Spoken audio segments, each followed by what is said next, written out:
Think this, मैं आपको ये दिखा रहा हूँ, एक बार स्क्रीन शेयर कर रहा हूँ मैं। यू विल सी 3 कैटेगरी लोग होते हैं। सबसे पहला LIG, MIG और HIG। LIG lower income group, MIG middle income group, HIG high income group. अब आप खुद देखोगे जो HIG में होते हैं वो अपने पैसे किधर रखते हैं? Stock markets. MIG जिसमें मेजॉरिटी ऑफ हम फॉलो करते हैं बैंक्स, और LIG किस में रखते हैं? घर पे, इन द हाउसेस, क्योंकि और कोई बैंक में भी रखते हैं। स्टॉक मार्केट्स ना दोस्त एक सीढ़ी है। इफ यू आर, अगर आप इतने गिफ्टेड हो like Mark Zuckerberg, Steve Jobs, Jerome Benny, तो यार तुम्हें कोई जिंदगी में रोकता, बस जो करना है करो, तुम्हें कोई रोकता। बट अगर आप एक आम आदमी हो, स्टॉक मार्केट सच बता रहा हूँ is your only hope. Let me share this with you, ये completely this will open your mind. ठीक है, ये देखो, ये 2 कैटेगरीज में लेता हूँ। ठीक है, यहाँ पे एक मैं लेता हूँ MIG, दूसरा मैं लेता हूँ LIG। ठीक है, अब मिडिल इनकम ग्रुप और लोअर इनकम ग्रुप। अब आपके घर के आसपास भी लोअर इनकम ग्रुप हो सकता है, जो आपकी मेड हो या आपके घर में जो खाना बना रही है, या फिर जो आप किसी को जानते हो जो एकदम गाँव में रह रहे हैं, जो लोअर इनकम ग्रुप कैटेगरी में फॉलो करते हैं। ठीक है, जो डेली वेज वर्कर्स होते हैं। अब इनका मुझे बताओ 80 to 90% खर्चा किधर होता है? किसी भी आदमी जो लोअर इनकम ग्रुप में फॉलो कर रहा है उसका 80 to 90% खर्चा कितना होगा? घर, रोटी, कपड़ा। अग्री कर रहे हो?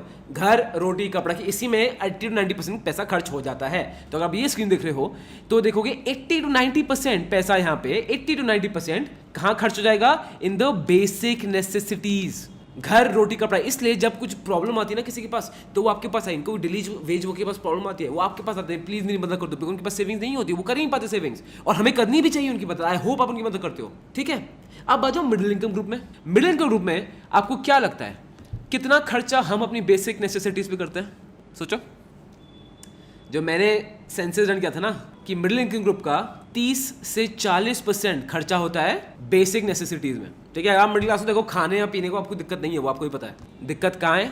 बिकॉज जो मेन खर्चा है ये वाला खर्चा आ रहा है, जो मैंने पूरा ब्लैक से मार्क किया है, ये किस में आता है? ये आता है लग्जरी में। लग्जरी का क्या मतलब है? नए कपड़े, नई टाई, नई घड़ियाँ, नई गाड़ियाँ, नई चीज़ें, नया टेक्नोलॉजी, नया हर चीज़।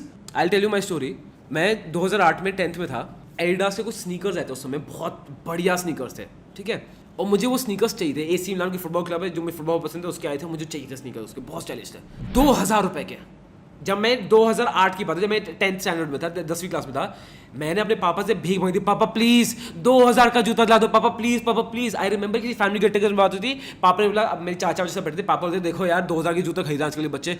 2000 इतना बड़ा अमाउंट था जूते के लिए, I can't even tell you. मतलब 2000 वो अमाउंट अनइमेजिनेबल था। फिर फाइनली आपको पता है बच्चे कैसे, मैंने भीख मांग के पापा के पीछे पढ़ के उनके घर के थोड़े बहुत काम करके मैंने पापा को कन्विंस कर लिया। पापा ने 2000 का जूता दिला दिया। वो जूता ना स्नीकर पेपर अभी तक भी रखा, उसको मैं तकिए के पास लेके सोता, वो इतना मुझे प्यारा था वो। ये 2008 की बात है। अब आज के दिन अगर मैं 2000 रुपये लेके एडिडास के शोरूम चला जाता हूँ, नाइकी के शोरूम चला जाता हूँ, आपको क्या लगता है मुझे क्या खरीदने को मिलेगा? जूते मिल सकते हैं मुझे, चप्पल भी शायद नहीं आएगी। खुद सोचो, पहले अर्ली 2000s में, अर्ली 2010 में अगर आप किसी साथ जाते थे, अपने परिवार के साथ बाहर खाना खाने जाते, कितना खर्चा आता था? 700, 800, 900 आराम से खा के आते थे, डेजर्ट भी खा के आते थे। अब अगर 2 लोग बाहर स्ट्रीट फूड भी खाने जाते हैं ना, 500 खर्चा आ जाता है। पॉइंट ये है, स्क्रीन दोबारा आपको दिखा रहा हूँ। अब मैं बात करता हूँ इन्फ्लेशन की। मैंने इन्फ्लेशन कितना लिया है? 5%, बिकॉज इन्फ्लेशन एक्चुअली 3 से 4% होता है, बट मैंने इन्फ्लेशन कितने लिया है? 5%। बट लॉजिकली आप देखोगे ना, 5% इन्फ्लेशन किस पर है? 5% इन्फ्लेशन है LIG ग्रुप पर, बिकॉज जो बेसिक नेसेसिटीज हैं उस पे इन्फ्लेशन 5% ही हो रहा है। अगर आप देखोगे इन्फ्लेशन ऑन रॉ खाद्य कपड़ा 5%, एकदम रॉ चावल जो सबसे लो ग्रेड चावल आता है उसमें इन्फ्लेशन 5% ही हो रहा है। सरकार उसी पे इन्फ्लेशन गिनती है। बट अगर आप इन्फ्लेशन देखोगे लोअर इनकम ग्रुप के लिए, सॉरी मिडिल इनकम ग्रुप के लिए, MIG के लिए, हमारे लिए इन्फ्लेशन देखोगे ना दोस्त, इन्फ्लेशन कितना है? हमारा इन्फ्लेशन ना कम से कम, और मैं तो कम ले रहा हूं उसमें, 8 से 9% आ जाएगा साल का, एटलीस्ट। आप खुद सोचो 10 साल पहले आपका क्या खर्चा था, कितना सब सामान था, अब कितना खर्चा है? अगर आप अपने घर के खर्चे नहीं संभाल रहे ना, तो आप खुद देख लो, मम्मी से पूछना अब आप कितना पे कर रहे हो और कितना कम सामान मिल रहा है। Because real value inflation on the middle class people is more than 8 to 9%। मैं तो 8 to 9% लिखा है यहाँ पे। जो सरकार का लोअर इनकम ग्रुप में 5% ही है, बिकॉज एक बेसिक खादी कपड़े में 5% इन्फ्लेशन ही होगा। बट हमारे लिए दोस्त वो सिचुएशन नहीं है। बाहर देख लो, खाना खाने में कितना बिल आ रहा है आपका, और मिडिल क्लास लोग, दोबारा आपको दिखा रहा हूं, स्क्रीन देखो, मिडिल क्लास लोग, हमने पैसा का रखा है बैंक में। बैंक हमें, जब मैं वीडियो रिकॉर्ड करूं, कितना दे रहा है? 4 से 5%। बैंक में मिल रहा है 4 से 5%। इन्फ्लेशन जो एक्चुअल इन्फ्लेशन जो हम पे पड़ रहा है वो है 8 से 9%। एक्चुअल, ये वो इन्फ्लेशन नहीं जो सरकार बता रही है, ये वो इन्फ्लेशन जो एक्चुअल आपके मेरी जेब में पड़ा है। बिलीव नहीं कर रहे हो, अपने खर्चे उठा के देख लेना क्या खर्चे हो रहे हैं, आपको खुद दिख जाएगा दोस्त। इसलिए तो अमीर और गरीब में डिफरेंस बढ़ता जा रहा है। इसलिए जो मिडिल क्लास है ये पिसी जा रहा है। अमीरों ने रखे पैसे स्टॉक मार्केट में अलग लेवल पे। लोअर इनकम ग्रुप, उन वो तो वैसे भी इन्फ्लेशन को ज्यादा इफेक्ट नहीं कर रहा है, उनको फर्क भी नहीं पड़ता है। एंड हैप्पीनेस इंडेक्स सबसे ज्यादा लोअर इनकम ग्रुप में है एक्चुअली ज्यादा, तो कोई टेंशन नहीं है। बीच में हर चीज में पिस्ता कौन है? मिडिल क्लास इंसान।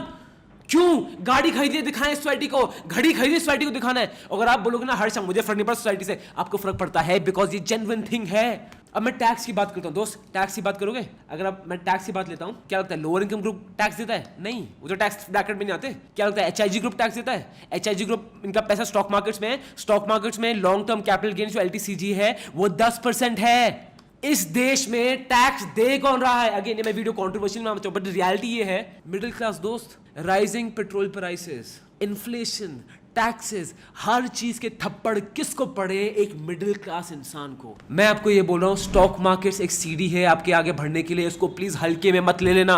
क्योंकि जो आई डोंट नो आप ये वीडियो देख एक्शन लोगे बट जो भी मैंने आपको बताया इसको दोबारा देखो, action low. And if you want कि हर्ष यार मुझे हेल्प चाहिए, मैं चाहता हूं तुम मेरे पीछे खड़े हो and I want to take stock market seriously, मेरा स्टॉक मार्केट कोर्स है, चेक दैट आउट, लिंक उसका डिस्क्रिप्शन है, शुरू करो अभी। और अगर ये बोलो कि हर्ष मैं अभी भी स्टॉक मार्केट देख रहा हूं, मेरी एक और वीडियो है मल्टी बैगर वाली, अगेन ऐसा ही मास्टर क्लास वीडियो है, हो सकता है आज कैपेसिटी ना हो, नेक्स्ट टाइम देख लेना, बट वो जरूर देखना। But get started right now.